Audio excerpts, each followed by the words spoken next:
Listener discretion. We will be delving into some sensitive subject matter as we discuss mental health treatments. Make sure you're in the right headspace listening to this, and if you or someone you know is suffering from a mental health crisis, please refer to the show notes for resources or look up what resources are available to you locally. If you want, you can also skip to the end of the episode to hear those resources for yourself. Thank you and enjoy the episode. Hello and welcome to this week's episode of Tired and Thriving, a podcast recognizing just how tired and exhausted we all are while discussing ways to still thrive. I'm your host, Samantha Gray, and this week's guest is Allison Morse. Allison is an advocate for destigmatizing mental health treatment and does creative writing and photography on her downtime. Thank you so much for being with me, Allison. Thank you. So can you start by telling me why you feel so passionately to talk about this subject of destigmatizing mental health treatment? It's a big question. With hopefully a big answer. Well, a lot of people I know struggle with mental health problems, and I've struggled with mental health problems since I was a little kid. Sam is pushing the microphone towards me. I will speak louder. And it's something that even to this day, as an adult and someone that is very honest and open and caring about this subject, I think there is still a lot of judgment around it. And really the best thing for all of us and the entire world is to not treat it like it isn't a medical issue or something that people need assistance with, or that when people do accept treatment or ask for help, that we don't, look at them weird, think poorly of them, etc. I'm a bad public speaker. I apologize, but it's all good. So what has mental health treatment done for you specifically?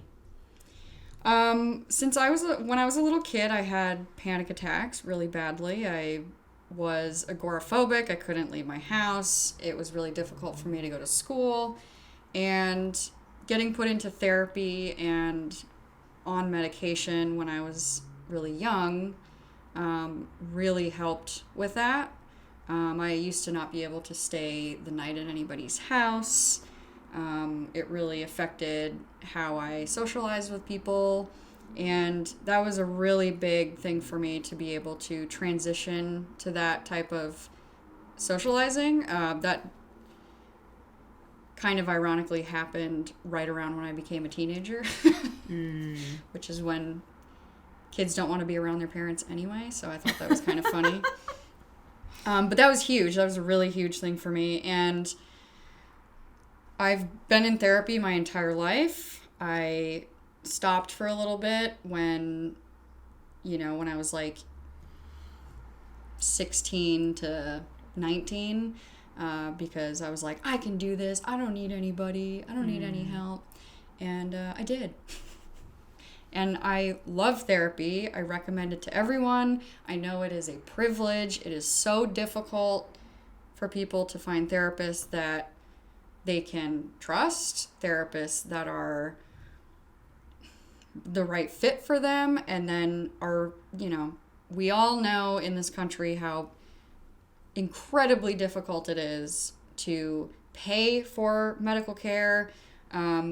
Every state is different. In California, most therapists do not accept insurance. You get a super bill at the end, and then you have to send that to your insurance. And if your insurance company has, mental health services included in it, then they'll give you like a percentage back.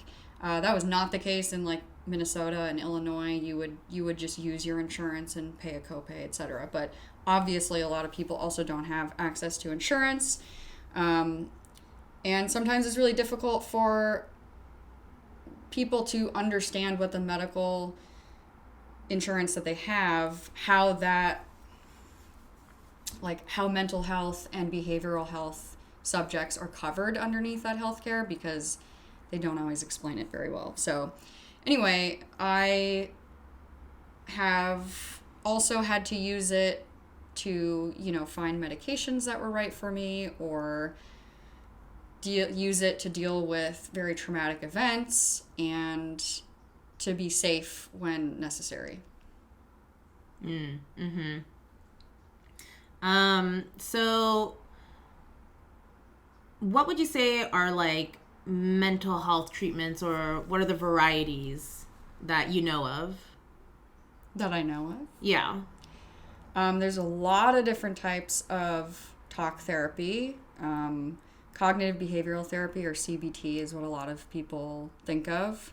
There's also DBT, dialectical behavioral therapy, and I mean, you name it. Like, a lot of talk therapy can go into specific phobias and, traumas. There's treatment for, victims of assault or sexual assault. And another thing that's really huge and can often be a better resource for people who are having a hard time either finding an individual therapist or they can't afford an individual therapist is group therapy.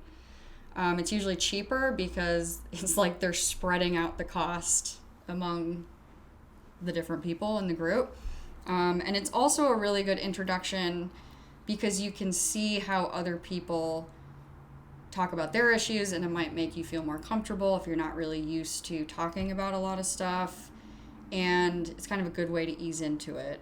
It's also, of course, incredibly helpful to hear that you're not the only person dealing with a specific problem or feeling a certain way. So that's amazing as well. But there's,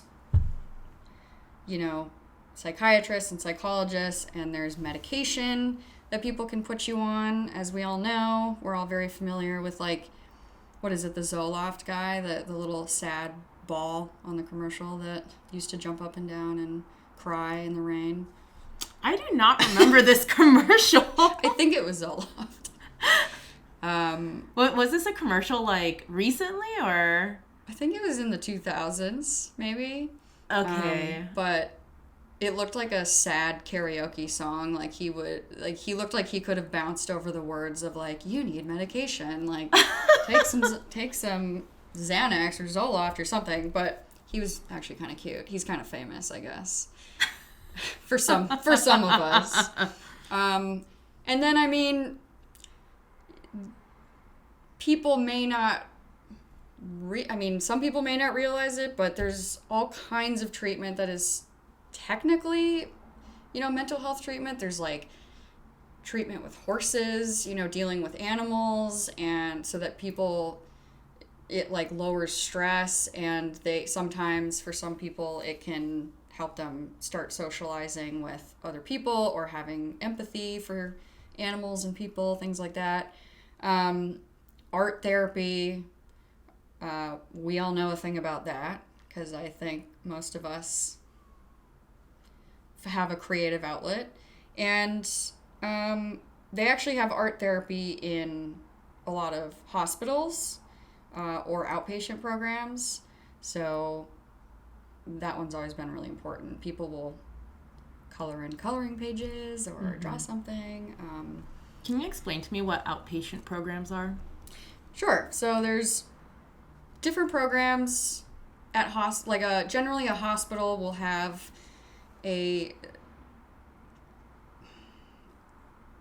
some places it's called a behavioral health unit or program or behavioral health services. I think that's kind of an outdated, strange thing to call it because it means that you're not acting correctly and you need to be kind of made to be normal. That's what it was called when I was growing up. I think a lot of hospitals still call it that. But basically, many of them will have an inpatient treatment program and an outpatient treatment program, honestly similar to like how drug treatment centers have that. And an inpatient will be at the hospital, sleep at the hospital.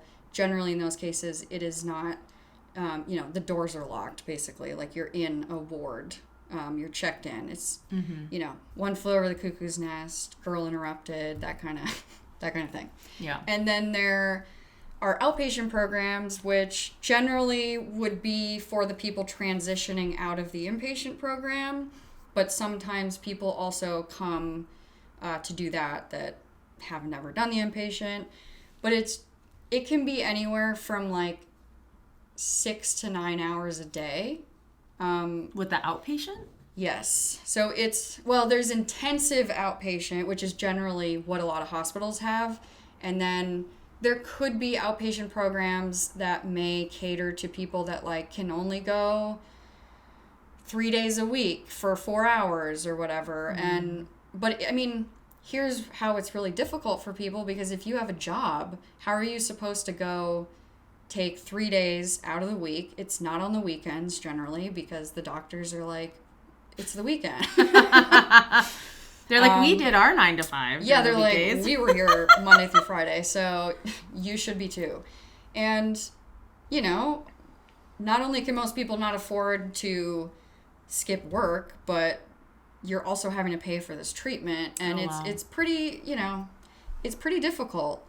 And again, each state is different with how people are able to access that. But yeah, I mean, some of them might be specialized to deal with a certain, thing. Like, a lot of times mental health patients will all get put together, even though they're suffering or dealing with a very different, I don't want to say disease, because that doesn't sound right to me, but, a different diagnosis. Yeah. So, you'll have schizophrenic and, like chronically major depressive disorder patients, mixed with people with bipolar disorder or, multiple personality disorder, or just like extreme phobia for something. And oftentimes people that have, PTSD and trauma are also kind of amongst other mental health patients, even though, there are programs that are specific to each of those things, but generally at a hospital, you're all going to kind of be lumped in together. Thrown together. Yeah. Which is not always a bad thing. It's just,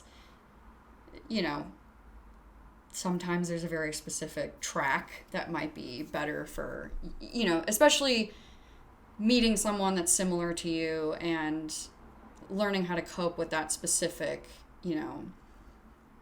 diagnosis. Yeah. In that way. I don't know.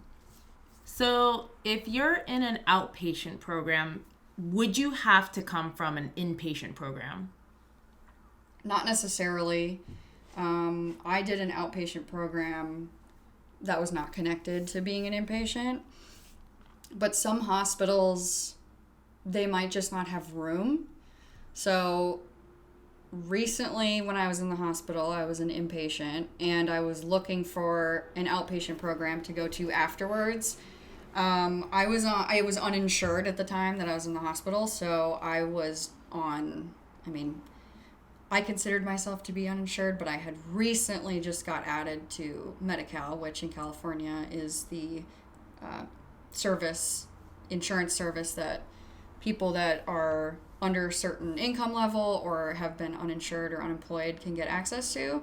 So the hospital accepted Medi-Cal for inpatient because they consider it an emergency service, but they did not cover outpatient treatment. And so I was not able to do that. However, I learned that even if I was able to do it, there may have been a very long wait list to get into it.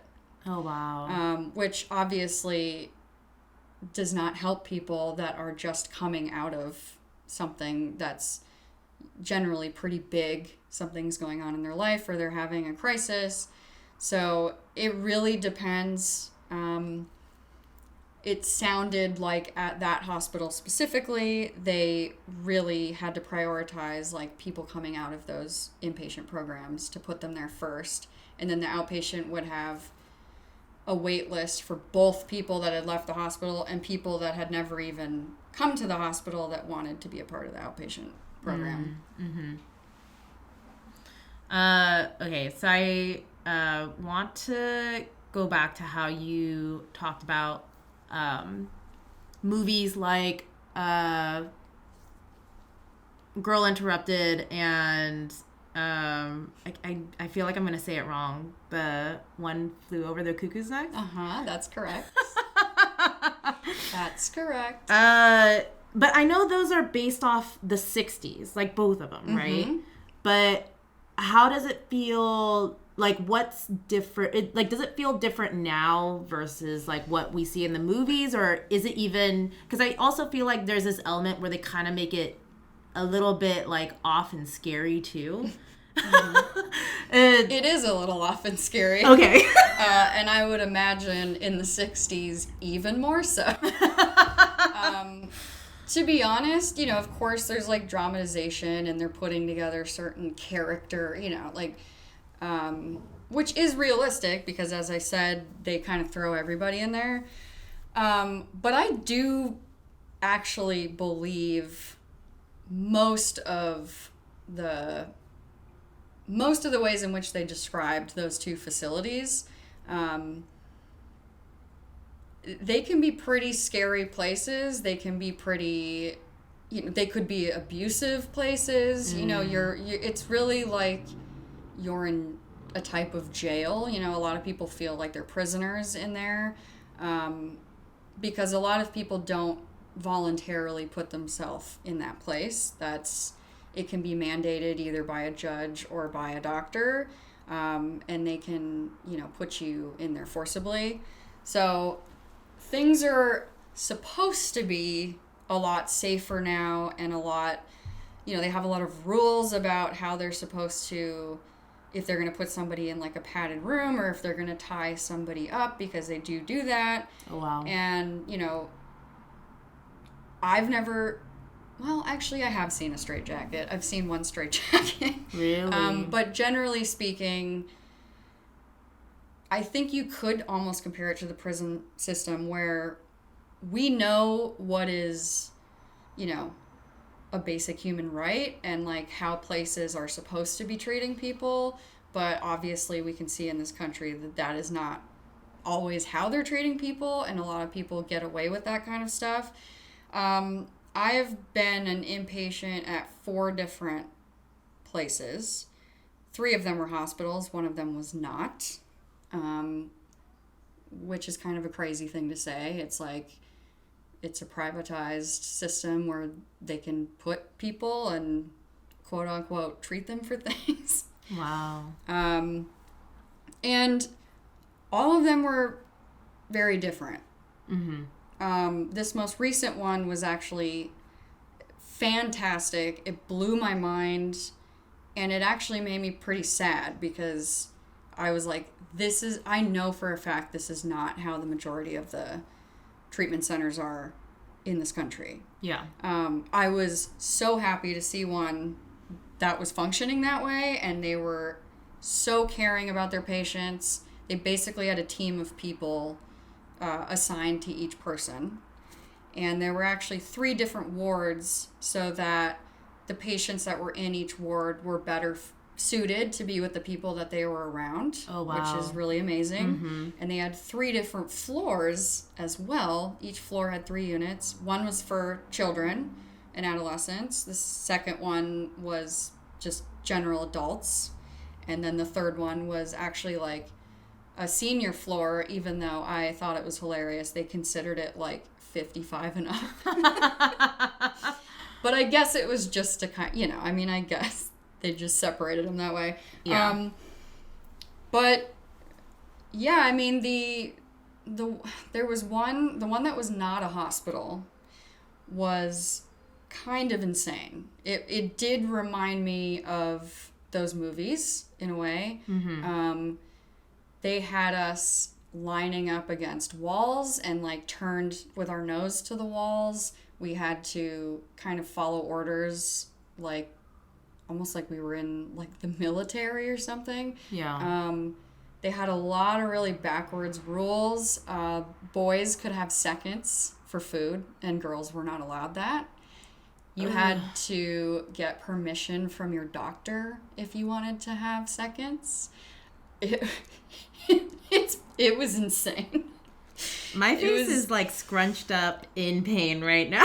It was insane. And then in order to get our medications, we would, come downstairs, line up, and then they had like this little box you had to go stand on and get your medication from this window. And because, a lot of places are afraid of people, they either call it cheeking or tonguing your medication. Mm-hmm. I was going to ask that. I was like, did anybody do that? People still find ways to do it, but at this place, this was insane. And I've actually talked to other doctors about it, and they're like, what? Oh, God. They would crush up your pills, and you had a choice of eating it either with applesauce or with dry Kool-Aid. Which, as you can imagine, is like trying to eat cinnamon.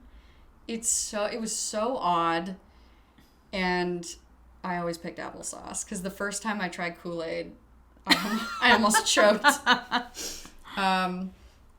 So anyway, yes, that place was very, very odd, but that one was kind of the most, like something like Girl Interrupted.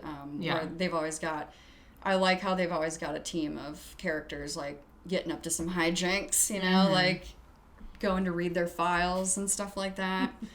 But, Girl Interrupted specifically was, like, a really important movie to me when I was growing up because I had already been an inpatient by the time I saw that movie, when I was probably, like, a teenager.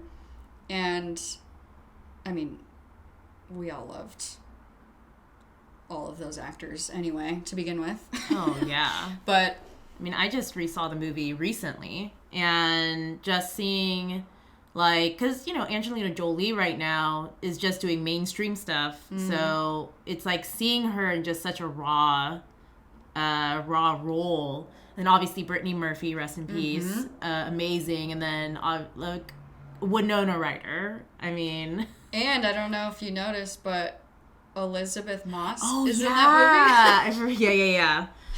It is very odd. And is it Jared Leto who's like her boyfriend?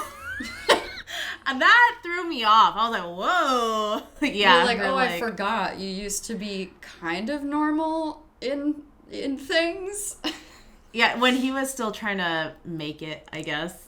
Like, when he was still kind of hiding. He made some good movies, and then, I don't know what, then he went into 30 Seconds to Mars, or whatever that phase was. I guess that phase is still happening, but... Yeah, I mean, yeah. Wait, what's her name? God, I love her.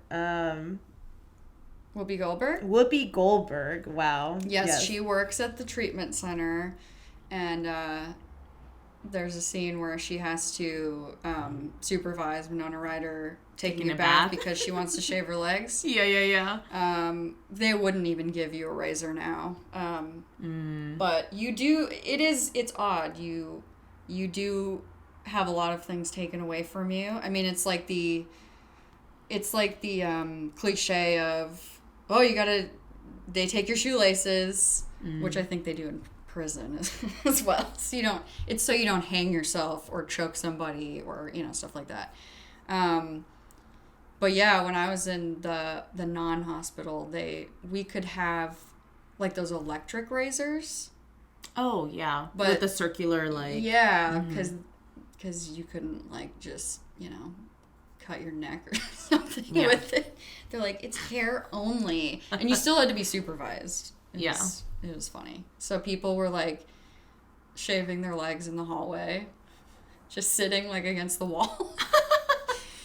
It was kind of a bonding time, actually. Aw, that's nice. Okay, so in both those movies too, it was very obviously like Flying Over the Cuckoo's Nest was the men ward, and then Girl Interrupted is the women's ward. Is that a thing still? I think it might depend on the place. I believe that most like adult units are just Co-ed. It's just co-ed. Mm-hmm. Yeah. But when I was a kid, let's see. I mean, some behavioral health units are just both as well. But the non-hospital that I was in was separated by gender. And that was one of the reasons in which we had to turn around when another gender was being walked by us. Oh, God. But then they had us all in the lunchroom at the same time, so I don't really know what the point of any of that was. I'm not sure. But yeah, I think nowadays it's probably normal to just have everything co-ed. Yeah. As well as, I feel like also talking about the difference between the 60s compared to now, there used to be specific buildings and hospitals specifically for, I guess it's like the psych ward, but they don't have it now. Now it's just attached to the hospitals.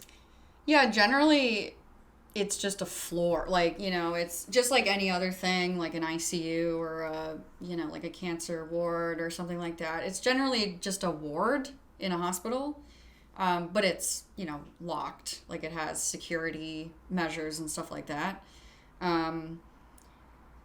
They usually have to like buzz you in with a key fob 5 times to get to something. But there may very well be places that are specific to that, but that does, to my understanding, seem like an older, they wanted to separate those people because they thought they were crazy and probably a danger to everybody. Yeah. Or just annoying. I don't know. They probably found us all annoying. Well, not that I've been in, but I just feel like whenever people are considered weird, that's when they're like, get them away. Just get them out of here. Sometimes I wish they'd do that to me right now. I'd love to be away from other people. Yeah, it's kind of, it's not funny because they did some pretty horrific things, but it's funny to me that they're like, oh, this is just like the people with tuberculosis. Let's go put them in a building over here. But, yeah. So you've been in inpatient programs 4 times. More than 4 times, but at 4 different places. 4 different places. Yes. Okay. But how many of those times did you yourself admit yourself? Or has it all been, I guess, forced? Involuntary. Yeah, involuntary. Mm-hmm. As an adolescent, so basically under the age of 18, all of those were not my decision because I was not an adult anyway. So those decisions were being made for me. And as an adult, I have been twice, and both of those were voluntary. So I decided that I needed help both those times. Generally, what you have to do is you have to go to an emergency room and, you speak to a doctor. A lot of times it's because people are suicidal, and so then they will speak to you to determine if they believe that that is accurate, which sometimes they don't. Sometimes they tell you to go home, which is kind of sad and scary. But they then will, if they agree with you or they say that that's accurate, they will put you on a 72-hour hold. And that means you have to stay under supervision for at least 72 hours. But then if they think you need to stay longer, they could make it involuntary. They could decide, no, you have to stay. And if you say, no, I'm leaving, they will probably keep you. Otherwise, what you do is you sign paperwork saying, you sign a contract basically saying, yep, I'm giving myself over to you until you think it's better. ready for me to, I'm ready to leave. And we really need to fix the system for how people can get into mental health treatment programs, because the ER has enough to deal with, to be completely frank, and they're generally really bad places for people that are having a mental health crisis to be. I mean, even when I'm not having a mental health crisis, an ER is so chaotic. Yeah. It's so loud. There's usually very scary things happening. And to no fault of the people working there, they have a lot to deal with. And you might be having a life or death situation as well, but they can't see it. Mm-hmm. And there is someone with their, leg bleeding profusely, and they need to tend to that, which they should be able to do. And, those are not psychiatrists and psychologists. They have like one on staff for the ER, but sometimes they have to call the person from another part of the hospital, stuff like that. So it's really not centered around treating people that are having mental health crises. And there may be hospitals that have separate ERs for this, like that very well may be in the country. I've never seen that before, but I really hope that we start doing that, especially in bigger cities, because there might be a town that's too small to have the funds to do something like that, or they just don't have enough people having crises. Mm-hmm. But we really need to have a separate entrance, basically, for people to be admitted. Yeah. But I want to go back to what you just said, like, either like smaller towns or something wouldn't have people that have a crisis, which is why I felt this was so important to have you on and talk about this. Mm-hmm.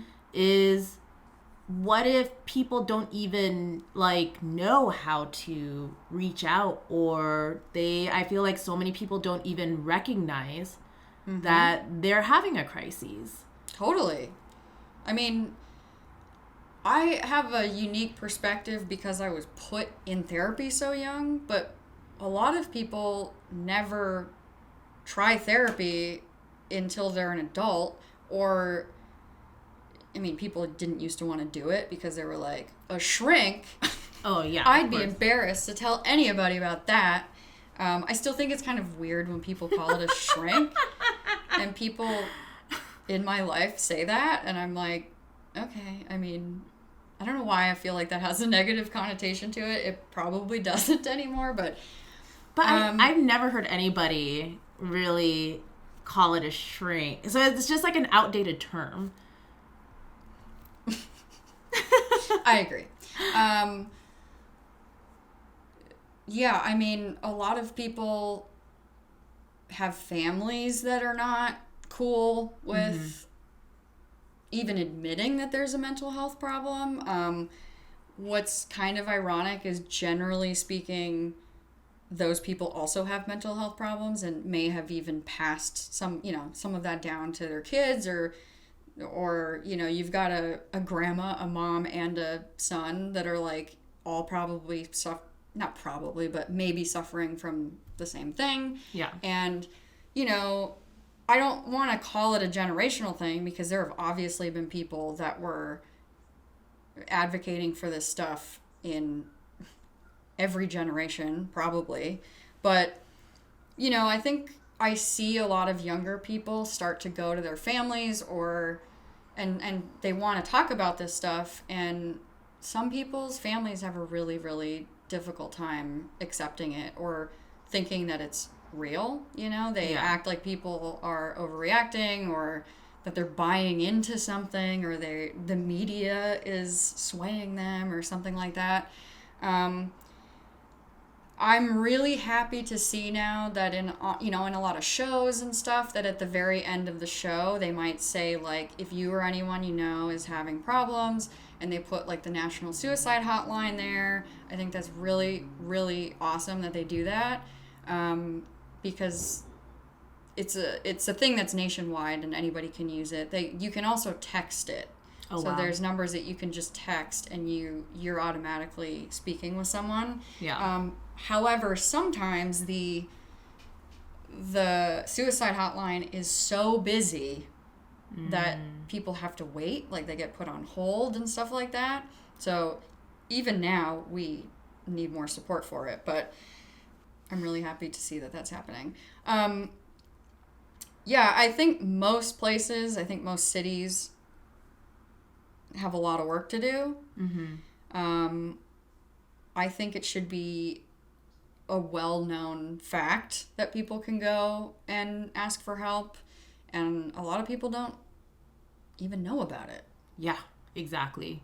I mean, the fact that even like knowing how to commit yourself, like I had no idea that that's how you do it. You go to an emergency room and let them know that you're having a mental health crisis, and you can get help that way. Like hopefully. Hopefully. But the fact that it's not even, like, yeah, nobody talks about it. And like, and then the fact, I like that you talked about the hotlines, because I actually wanted to ask if that was something you've reached out to before, or if you've known anybody who's reached out to it, and if it actually helps, because I've just never needed to use it, or I've even, it's like, because I've been in dark places before, but you're just like, I'm afraid to even use it. And well, because it's like you don't even know what's gonna happen. Is someone gonna come for you? Yeah. or like, is it gonna make you feel better? Is it gonna make you feel worse? Yeah, I mean, I've definitely used it. I haven't used it in a really long time, just because I have, other resources. Like, I would generally contact my longtime therapist if I was having like a crisis or something. But I've used it as a teenager, and I know a lot of people that have used it recently. I think for some people they don't feel like it's helpful, but I mean, if they're still here, then I'm hoping that it had, like a small part of it. I think a lot of times when you're having a mental health crisis, I don't want to say you need to be distracted, because that sounds like, oh, like, let's just forget about that. And like let's not tend to what you're thinking about or anything, but you kind of, for like a drug addict, when they say like, take it one day at a time, like that's used in a lot of AA and NA meetings and stuff like that. Which is another form of therapy you can get, and they're free. They're free. If you ever if you're like, I just need to be around people, those things are happening everywhere all the time, usually in a basement or a church. Yeah, I was gonna say, I feel like media always portrays it in a church. It's oftentimes because they're like, they're allowing them to use that space. It's like I don't think they're, quote, renting that space. Maybe they are. Maybe they're getting paid. Probably not. But you would hope at a church. You would hope. You would hope. But maybe they just bring the basket around and see. Sorry, is that a Catholic thing? I don't know. That's what they used to do when I was a kid. It was really funny. They had a basket that had a really long stick, so that they could just push it all the way down the pew, and they're like, money! They like shove it in your face, and like, no, I don't have any money. You're like, I am a child. I'm a child, and I am singing row, row, row your boat when they're singing the songs, because I can't read, okay? Why are you asking me for my allowance? Okay, what were we talking about? Okay, so AA meetings is a form of therapy. It's free. Yeah, the one day at a time thing. Yeah. A lot of times if something is really bad, if you're in a crisis, you can't even think about doing the one day at a time thing. You need to kind of go like 1 minute at a time until you're able to get out of that space. Or like go to sleep or something. Yeah. So that's kind of how those, suicide hotlines and that kind of stuff can really help you, because again, I don't want to say you need to be snapped out of it, because anytime anyone is like, you're going to be fine. Like, it's all going to be fine. Calm down. Or you're overreacting or any of that kind of stuff. Obviously, that does not quote unquote, snap you out of it. And that's not necessarily, you know, it's not the goal to not be upset, but you do need to get to a place that's stable so that you can make decisions, like actual decisions. Yeah. I think all of us know that we shouldn't be making decisions when we're really upset about something. Like, everybody, you know, like if you're really, there's so many words that sound wrong when you're even referring to this kind of stuff, but if you're really emotional about something, whether that be sad, angry, you know, whatever, it's not a good time to decide if you're gonna, like, go purchase a car or something. like maybe wait, and you won't make decisions that are so, you know, impulsive. Yeah. And yeah, I mean, 100% those things can help. And I would highly recommend staying off the internet if you're having a crisis, unless it is to go find one of those numbers. I want to go back to, like, you just said this, but I like that you said, yeah, when you're sad or when you're not in a good headspace, those aren't the times to make, like, big choices like buying a car and stuff. But I always find it interesting, you know, I mean, obviously recently we've been able to not have to do that. Or, like, the fact that because mental health is more talked about, is like emotional awareness is more talked about, which used to not be the case. Mm-hmm. But how many times you hear, because obviously like media will always hunker down on celebrities or like or even if you hear like, I guess like a mistake or I don't know, even if people in your life that you're just like, why did they make that decision? Like so many decisions, even TV shows, they like to use those kind of situations to cause drama. Mm-hmm. But it's crazy to think that you look back on these situations and you can't even really blame the person so much anymore, as you're like, oh, what state of mind were they in? Yeah, 100%. Yeah. Do I see that a lot? Is that what you're asking? I guess I just wanted to, like, mention it. Mm-hmm. Because I don't think anybody thinks about that. Like... Okay, and this is probably an extreme example, and obviously people were talking about it, but, you know, you actually do see it a lot with celebrities or famous people. I mean, First of all, because if a camera followed me around my whole life, I don't think anyone would hire me. But, you know, like Britney Spears. Yeah.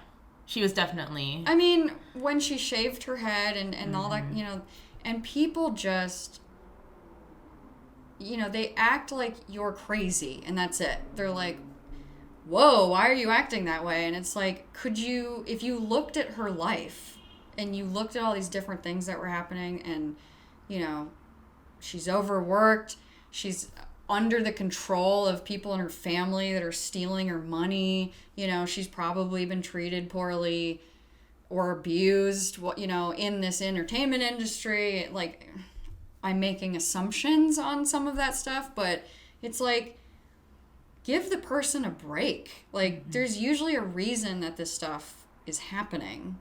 And then to make fun of that person or call that person names, or it's like, how is that helpful? Yeah. You know what I mean? It's like... Yeah. But I think about that stuff so much more now as an adult, because I remember, you know, finding some of that stuff as entertainment because that's what people would talk about. Mm-hmm. You'd look at it and be like, whoa, what's that person doing? Why are they doing that? Like, yeah. And now, like, I feel so, like, deeply for those people. Like, I'm not kidding. I thank whatever is out there every day that I am not a famous person that people were, like, watching grow up and, you know, transform and have these, like, horrible moments and learning from that. And, you know, with that kind of stuff, they don't care what happens later. They just highlight those people, like, having these horrible moments because they're like, it's funny or something like that. Yeah, or it, like, gets them money. They can profit off of it, or, So, so crazy what we're able to, like, dissect as an adult or, like, look back on. South Park made a really good episode about how Britney Spears was treated. Oh, did they? Years ago. I don't even know how long ago that was, but it was it's an amazing episode if you've never seen it. I mean, obviously there's still, I haven't seen it in a long time. There's probably stuff in it that's not good. but I like how every once in a while they actually make some really good points, poignantly. Is there anything else about mental health treatment that I didn't mention or that you feel was important to know before we move on? I mean, I think I would really just want to talk about people asking for help. I think it is crucial. This kind of ties back to what we were saying earlier, but the last time that I asked for help, you know, this is something I'm very familiar with and that, you know, I've done more than once. So it was insane to me how hard it was to do. And that was coming from someone who kind of knew the ropes and kind of knew where to look and that kind of thing. But I tried to manage my situation by myself first because I know it gets better, so I tried to do it myself. And as I was getting closer to realizing that I could not do it myself, you know, I had people around me helping me and taking care of me. You know, my parents I'm so happy that they're here. They've only been here for a year in this city, and I mean, they have been, I don't know what I would have done if they weren't here, to be completely honest. But basically, I had to do research for like 3 weeks to figure out what was available to me, what, you know, if I was going to get put into debt, like, because I had to do this. And I mean, it was crazy to have to do research when you're losing your mind, quote unquote. I felt like I was losing my mind. Some people might not like that saying, but I mean, no wonder people don't ask for help. Mm-hmm. It's so hard, and then it's so hard to worry about what other people are going to think about you. You know, I mean, even to this day, I worry that I'm very open about mental health problems and my experience with it, and I love to talk to people about it. They probably think I'm absolutely weird. I'm like, hey, want to talk about your trauma? And they're like, no. Do you? I'm like, yeah. I forgot what I was saying. Just thought it took you 3 weeks to even like research when you were right. But I was saying that people worry about what people are going to think about them, and even now, even though I'm very open with all of this stuff, you know, in my day job, I am a leader, and I manage people, and so I know when I am capable of doing my job, and I take my job extremely seriously, but I still to this day worry that people might, you know, not hire me or think that because I have dealt with certain things that I might not be fit to be in said position or something like that. And I think a lot of people, I mean, for good reason, because people do get treated that way, they don't want to take that risk, you know? Yeah. And again, some people's families or, you know, spouses or whatever might be like, you don't need to be on medication or you don't need to be in therapy, and they want to try and maintain those relationships. But I would say, please ask for help. You know, I was just in San Francisco, and the Golden Gate Bridge is known as one of the most popular, you know, which is a terrible word, places in the country to unalive yourself. Yes. Yeah, that's been the popular term. And, you know, they talk about how, generally speaking, when people that have survived things like that, which is insane, by the way, that there have been survivors. It is insane. They've actually they're finishing up putting even further protections on the bridge. And so for the last, I don't know how many years, they've been putting this like wire netting all the way down both sides of the bridge that go out a certain amount, so that if people might at least think twice before they do it, because they're probably going to land on that and not somewhere else. You know, to think like, oh, I'm going to get hurt and still be alive and have to deal with that.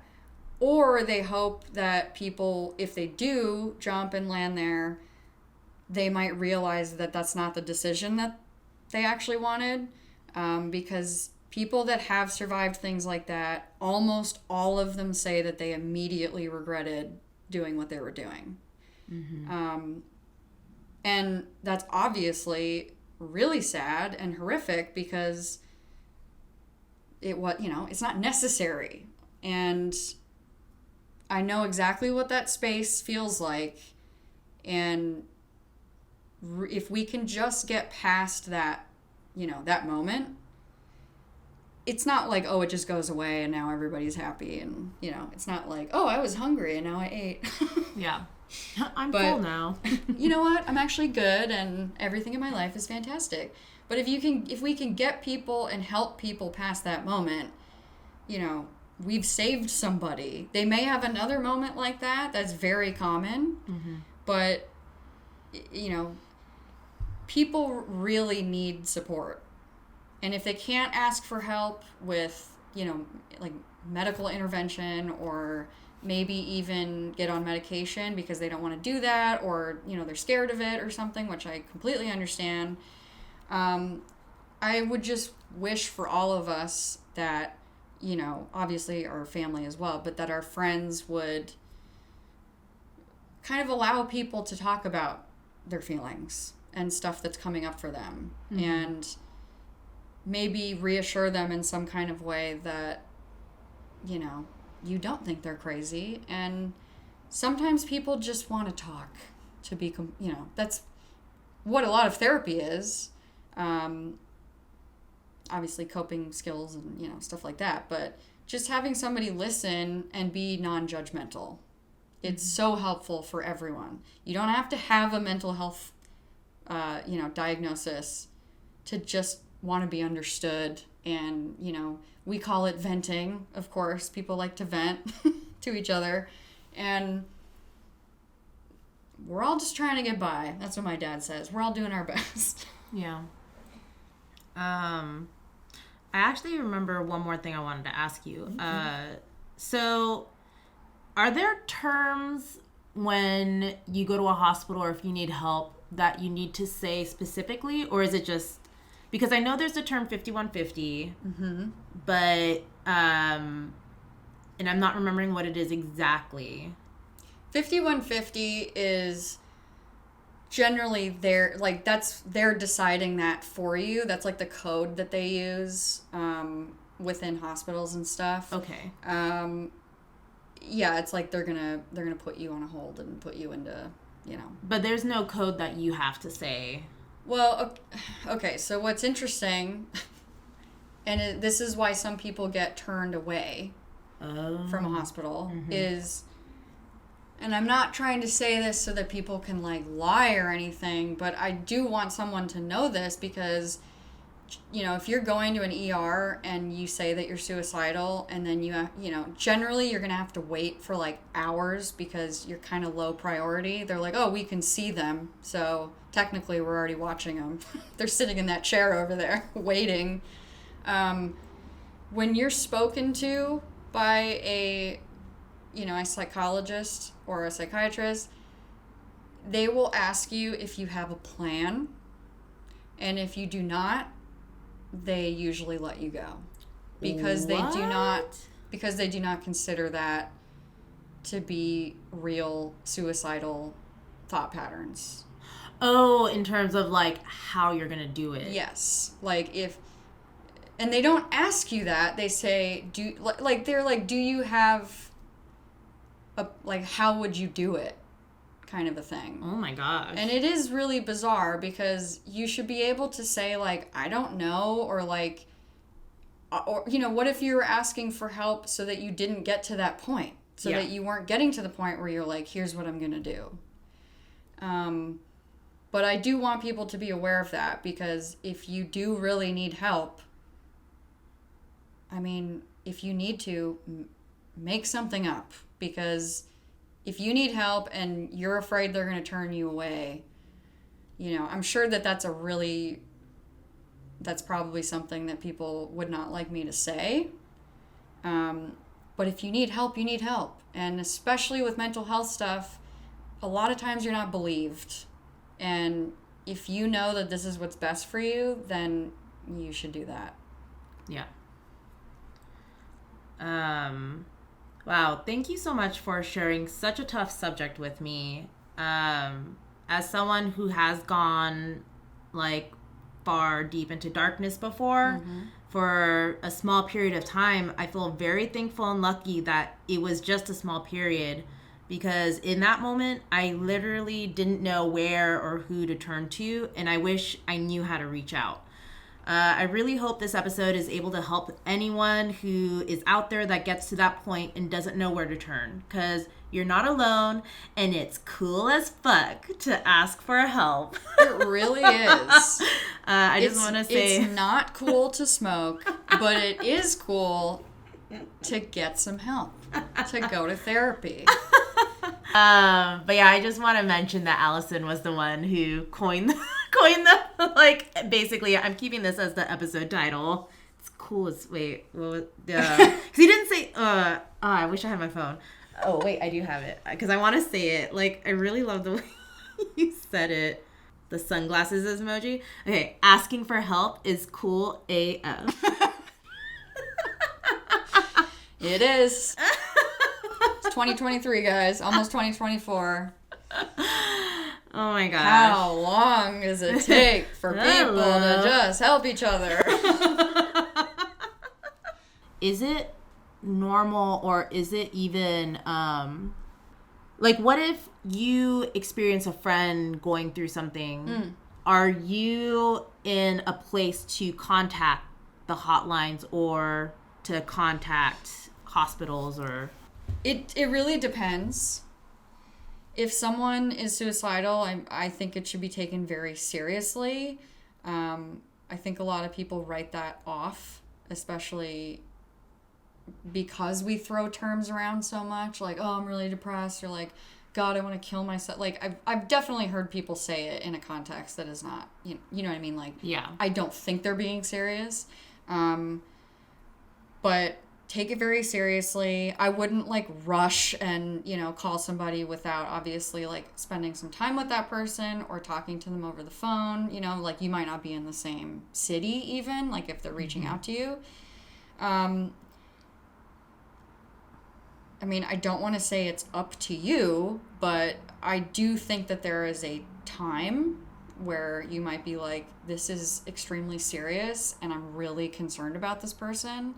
And I do think that, you should tell somebody. Oftentimes, what people might do is if they have the information, they might reach out to like that person's family or, spouse or something, if that's kind of the life that, they have, or that those are people that know that person really well. Yeah.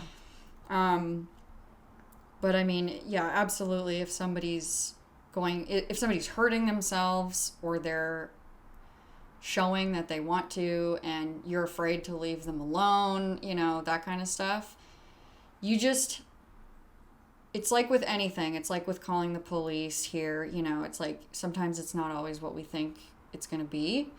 And honestly, what I would recommend is if they don't want to talk to someone like on the hotline, or they don't want to talk to their family or anything like that, and they're like willing to go with you because they, maybe do want help or something, I would like drive to a hospital and go to the ER with them, because even maybe during that drive, maybe they will calm down, or they might be having a conversation with you or something like that. Like there's a little bit of space for them to be thinking about stuff. Obviously, I would like call 911 if somebody was like in the act of hurting themselves or trying to, they're on a destructive ledge path, or something. You know what I mean? But I mean, yeah, it's a really tough decision, and a lot of people have to make it. And I really think it's better to be safe than sorry. Your friend very well may be pissed at you or don't agree with what you're doing or something like that, but you want them to live. Yeah. Actually, what would you say, sorry, I keep like bringing up all these things. What would you say is something you shouldn't do? I think actually I just thought of that. What shouldn't you do for a friend who's in mental health crisis that, Correct. that people make a common mistake of? Yeah. I'll speak for myself, or like I'll speak for the experiences that I have had with the specific things that I have, which, to be clear, so that people aren't like, which ones does she have? Yeah. I have some pretty severe anxiety issues, and, I've had major depressive disorder, but I also have PTSD and, trauma that will come up, and, you have like flashbacks and stuff like that. And I am neurodivergent on top of that. So there's a lot of stuff going on. But for me, like, I have a lot of panic attacks, and that can happen, in front of a person. And a lot of times in my life, people have told me to calm down. That is a horrible thing to say to somebody that is even just upset, like even just crying or something. Telling someone that, like, basically downplaying whatever it is the person is feeling, especially if someone's like hyperventilating or like, just crying a lot, or they're like curled up in a ball or something. I know that people get really scared, and I know it can be really off-putting and stressful for people, and it's not everybody's fault that we feel that way, like when we're met with that type of situation. But yeah, really, I think that the biggest things for me is people kind of just taking you seriously and not being judgmental. I know that that's a very broad thing to say, but telling someone to stop crying, or telling someone to get over it, to get over it. I don't want to say not to say everything's going to be fine, because what's funny is sometimes that's all I want the person to say is like, it's going to be fine, like to kind of calm you down. Like, doctors say that to people that are not going to be fine. Yeah. Or you know what I mean? Like, that's something that we say to each other to try and calm us down sometimes. And I know you can't know, but sometimes that has been a really upsetting thing when people are like, don't worry about it, like, you're going to move on, you're going to be great. Like, say you lost your house or something, and someone's having like a full-blown depressive, part of their life, and stuff is spiraling and all that kind of thing. Personally, I don't feel like it's helpful for people to be like, to not just let you grieve, or not let you be upset. Just being there for the person is really the best thing that you can do, in my opinion. Making sure that that person's safe and that they just feel understood. You know, this might not be good advice for some other types of mental illness where, you know, someone might be manic or something. I don't want to speak on that, you know, personally, but yeah. Sounds good. So that is a lot of things that I guess you would say were like aspects that would make you tired. Is there anything you've been doing or interested in lately that's been essential for you to thrive after going through such experiences? I do yoga. It's always kind of been something that I've done on and off. You know, I'll be like, I'm a yogi, and then I don't do it for like 5 years. But for the past couple years, I've been doing it almost every day. And I even did it in the hospital. They even had a yoga mat in there. Okay. Again, I was blown away by this place. Yeah. It was amazing. But yeah, I mean, exercise is a huge thing. It does physically make you feel better. It helps your brain to do that. Mm-hmm. But yeah, really like tending to myself physically is also tending to myself emotionally. And as you know, I'm really into VR. Really into it. What games do you play? My 2 top games. Honestly, mostly of all I'm doing in there is Walkabout Mini Golf. Mm-hmm. You guys got to try it. I know it sounds silly. It's amazing. I bought my dad an Oculus a few years ago so that when he lived back in Minnesota, we could play mini golf together. That's so sweet. I love it. I have convinced at least 4 people around me to buy an Oculus and get Walkabout Mini Golf. I'm sure it just sits in their room or something, but it's so fun. It's so fun to be in there. Especially during the pandemic, it was a lifesaver, and gosh. I felt so happy to have that. Someone bought it for me. I had never even really thought about it. I had tried VR back in like 2015 when I worked at a VFX company, and it was horrible. I felt so sick. And it does not do that anymore, thankfully. But so the mini golf and Beat Saber. Beat Saber, I love it. It's my gem. It's my gem. You're my like gem of a game. Chef's kiss. Yes, chef's kiss everywhere. I am proud to where I got skill-wise. I'm not some of those insane people on YouTube, but I really wish that I had a green screen and a PC and all that kind of stuff so that I could record myself. Oh my gosh. I want to be a gamer girl so bad now.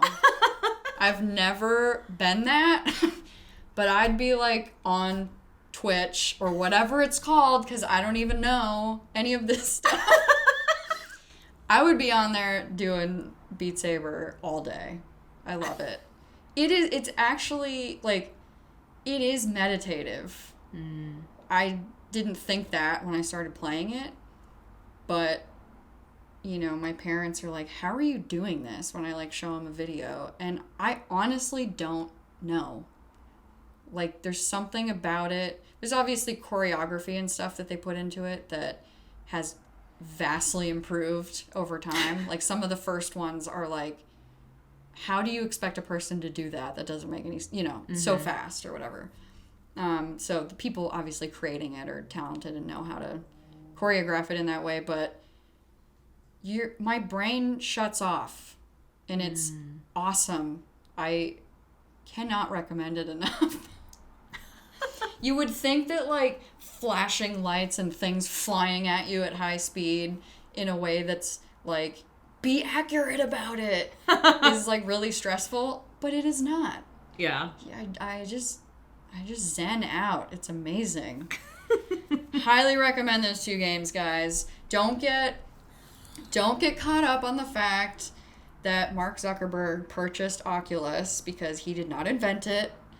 And also I hear that there's other ones now. I hear there's PlayStation VR and that kind of stuff. So I've done the PlayStation VR at my brother's place, and there's this game where you're like an archer and you're going through a whole like you have to climb up walls, you have like cliff faces and all this stuff, and it's really funny because I've only done it once. Of course, you know, you're figuring it out like, and I keep wanting to go forward or like it's just and then the whole like pulling yourself up and stuff is so fascinating, or even like moving forward, moving back, like pulling the bow and everything, and then after like I feel like you get around the 30-minute mark, especially if it's your first time playing and you're like, oh, I need to, like, I'm nauseous now. Yeah, well, and they're those types of games too, like I think what makes people nauseous, and it makes complete sense to me, is that if you're like, okay, so for example, when they put people in like a roller coaster simulator. Oh, yeah. Like, your body's not moving, but the input to your brain, like the imagery, is showing something moving, and it's confusing. Like, it makes you feel like what is happening, and it makes you feel really out of it, and I think that's what makes people like dizzy and nauseous and stuff like that. Yeah, it throws your balance off, because that's what like now that you're talking about it, that's what happened is when you move forward in the game, you're just moving your arms, right? But then you're like zooming like towards the wall face, and I'm just like, oh Whoa. My gosh, like I had my brother stood next to me and made sure to like catch me a couple times, because I was just like, this is dangerous. Yeah, and I know, so there actually is a thing that people can buy. It's probably like a lot, way too expensive. I don't want to guess, but.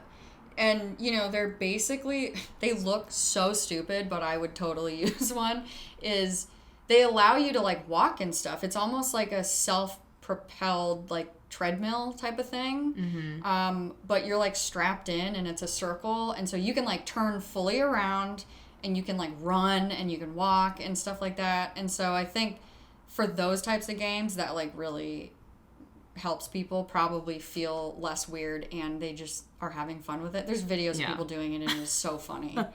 I have to say that watching people do VR, we all look stupid. Like, we look so stupid. I mean, I know when I was like chugging my arms to do the run, I was like, this is dumb. Yeah, I mean, like, I've tried to videotape myself playing Beat Saber, and I was like, no one's ever gonna see that. Like, that is so dumb. I'm like, if only you could see how cool I look inside. Oh my gosh. Is there anything else recently or in the past couple years that really has you excited or passionate? Do you feel like? I don't know. Yeah. Past year has been pretty bad. Yeah. But I mean, this is the most cliche thing, and it's also completely not what you said. I'm really looking forward to starting a new year. That's something recently to be passionate about. I mean, this year was hard for me immensely, but it was also really hard for most of the people that I know. Like, it was, I thought by the time we got to 2023, things were improving from the last few years, but but yeah, I'm excited. I'm gonna be starting kind of a new life, so it's, you know, it's gonna be sad and kind of scary. I'm kind of over the scared part now. I'm just annoyed. But yeah, I mean, it's the cliche. It's like a fresh start, and I'm also just like looking forward to it being done and started, basically. Like, just kind of this transition that I'm personally going through. I'm looking forward to it being in the next segment, if you know what I mean. Definitely. I'm also really thankful that all of LA wasn't on fire this year. Yeah. I think it's the first year in a while. I mean, nobody cares about this. People are shutting the podcast off right now. People are like, people are always talking about LA on podcasts. But it rains so much in the winter. Like, I think we had the most rain and snow, like, ever. That's right. And so I am not a firefighter. I don't know what happened. Oh, you know what else, though? Okay, so this was interesting, was, actually, I know for a fact, because I visited the fire tower in Big Bear in August. Because you can go up to... I was going to say, did you climb it? Yeah. And so, and if they're not busy, they'll, like, talk to you and kind of explain what they do. But when we were talking to them, they were like, oh, there was a fire that started happening up in Big Bear. But what they really focused on this year was they were like, any sign of a smoke or anything, they try to get to it as fast as possible, which that sounds like, oh, they should have been doing that anyway. That's what I was going to say. Oh, I thought that was your job. But I think they were just way more diligent about it. Okay. Yeah. Like, I think they had more people stationed in the lookouts to really, like, and then get relay and really figure out where things are and then try their best to, like, get a faster response. Because they were like, we really don't want spreading wildfires this year. So... this year's going to be different, guys. This year's going to be different. Okay, we got it. So I think it was a combination of, like, yes, we did have the most rainfall we've ever had, but also I think just because of these previous years, they're like, okay, we really need to up our game. Yeah, they were so bad. Yeah. So, I mean... It's pretty scary. I mean, we the all gender know it's going to reveal continue. fire was, like... I know. Insane. I know. Passed by that when it started. Yeah, it... Like, it was... I saw the smoking area, and I remember I was just like, what is that? And then, like, an hour later, that fire being on the news. And I was like, oh, I passed by that, like, smoke pile that is now decimating that entire, like, area. Fun stuff. Fun. Hope their baby's happy. Honestly. Okay, I do have one thing that I think really helped me this year. Oh, okay. I mean, VR kind of goes into it, even though I've been doing that for a couple of years now, but I never played video games, really. Not because I didn't want to, but my parents refused to let me have a gaming system. They're like, you're gonna be a person that goes outside. But I have had access to a PlayStation and a Nintendo Switch, and I just delved in. I don't know if that's the right word. I just dived in, and I think I always used to imagine that most games, because of the ones that are like advertised and stuff, were, like violent and stressful, and you have to beat a boss and like all that kind of stuff. And like, I'm not looking for more stress in my life, honestly. It's why I don't watch scary movies. But there are some absolutely amazing, beautifully made, like, I want to go shake hands with all the artists that made it. And the two in particular, I mean, this one I think obviously a lot of people know about and played was Stray with the cat.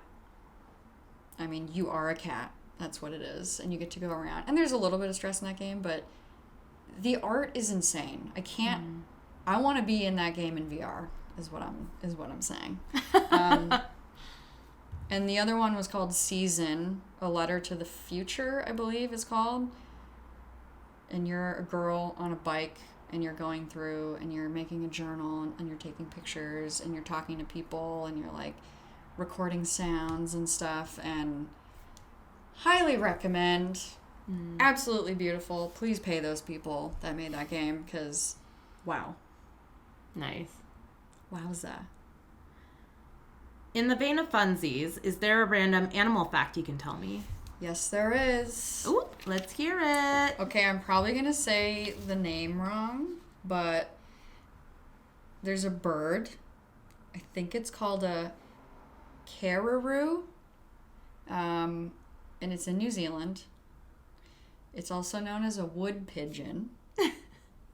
And in the summertime, they eat like this fruit off of a tree. And if the fruit is ripe and it's like hot out, they ferment. And so the birds get drunk. And apparently, like, it's a big thing. Like, it happens a lot. And they, like, I mean, they kind of look not good. Like, they're like falling out of trees. Oh, my God. And, like, rolling around on the ground because they're just straight up intoxicated. And apparently, like, they have little hospitals you can bring them to. What? I mean, let's be honest. New Zealand is one of the best countries in the world. Like, yeah. They're like, we care for everyone, including the drunk birds. And yeah, so I think there's kind of like a season for it, and then like the government or the city or whatever like asks people to be aware of it, like because if they like fall in the street or something, like don't hit the drunk cararoo or how I don't know cararoo, I don't know how to say it, but it's super cute. Apparently, I don't know if you guys saw the John Oliver, if anyone watches that, recently they brought to light that in New Zealand they do like a bird of the year every year. And so they were trying to get everybody to vote for a specific bird, but apparently this cararoo was the bird of the year in like 2018 or 2019. Oh my gosh. So I think people like the drunk wood pigeon. But I just saw a video of it for the first time, and I was like, that's a fact I gotta give to Sam. Thank you. Because I don't know how many other, like, it sounds like that's specifically the bird that does that. I don't know why. At least maybe in New Zealand or in that region or something. Yeah. It makes me think of koalas, how they're always just poisoning themselves, and it's like... I mean, aren't we all? But it's like necessary in their diet. So I wonder if it's the same with this wood pigeon. I guess things down there are just being a little strange.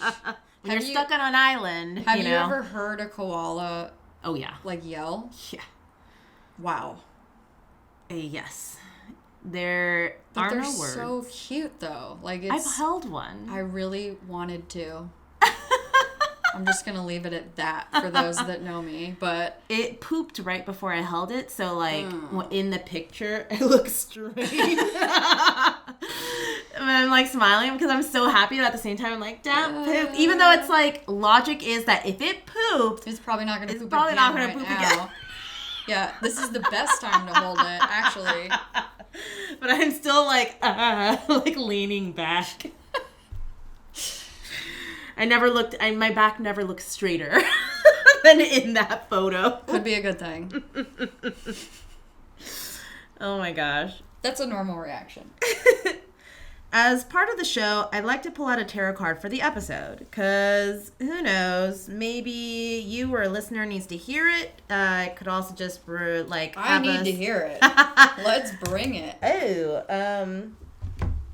a couple. No, that's not. We're not going to count that. So I'm just going to shuffle, and you're going to tell me when to stop. Stop. Okay. Aw. What is it? You got the 9 of Swords. What does that mean? I always go to Sam if I have a tarot question. Is that a good thing or a bad thing? That's my question. We can't both be asking it. So, the description for this one, because I'm using my Universal Fantasy tarot deck. Yes, it's nice. Like shadows, the demons inside us always seem larger, more threatening than they really are. That really sounds like mental health. Ding, ding, ding. Yes, it does. So thank you, tarot. Thank you, tarot. And I mean, just like to have that positive spin on that, where like we talked about, taking it minute by minute. I think the things you suggested were so important to hear, because yes, what's in our mind is going to be amplified. It's going to be intense, more than what's really happening, and taking that time minute by minute, day by day, moment to moment is really going to help you get through those like just the events basically that are Yeah. happening. And I Yeah. mean, again, I think I said this before, everyone, you do not have to identify with having some kind of, mental health problem or something. We all, the word anxiety and the word depression get thrown around a lot. Yeah. I do believe, I mean, I'm biased and I'm guessing, so I apologize if nobody feels this way, but I believe all of us, like all humans, deal with anxiety and depression. Mm-hmm. I do wish people knew that, there are extreme versions of that that some people deal with. Yeah. Same thing with when we say, I'm obsessed with that, or like I have OCD.